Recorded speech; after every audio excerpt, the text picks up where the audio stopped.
মাদ্রাসা থাকবে, ছাত্র থাকবে, উস্তাদও থাকবে।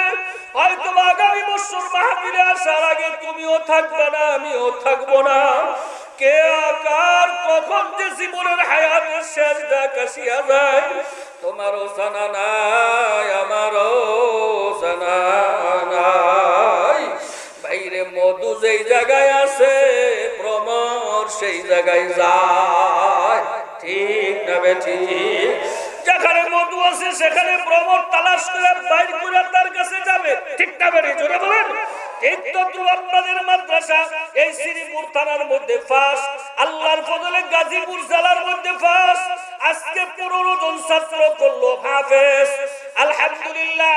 এই লেখাপড়ার মান উন্নয়ন যখন মাদ্রাসায় হইতেছে, আগামী রমজানের পরে মাদ্রাসার ছাত্র কমবে না বাড়বে? আরো আস্তে কোন কমবে না বাড়বে? আরো জোরে আওয়াজ দিয়ে বলেন কমবে না বাড়বে? যদি বাড়ার ইচ্ছা আপনাদের মন থেকে বইলা থাকেন তাহলে 3 তলা 4 তলার দেওয়াল এখনো হয় নাই, জানালা এখনো হয় নাই, কিচ্ছুই হয় নাই। বলেন তো দেখি কোরআনের বাকি আইসা থাকবে কোথায়? ঠিক না বলি? জোরে বলেন। ঘুমাবে কোথায়? পড়বে কোথায়? কোরআন পড়বে কোথায়? হাদিস পড়বে কোথায়?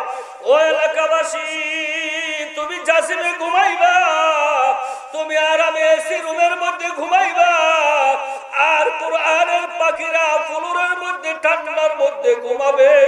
কিয়ামতের ময়দানে আমার নবীর সামনে এই মুখ দেখানো যাবে না।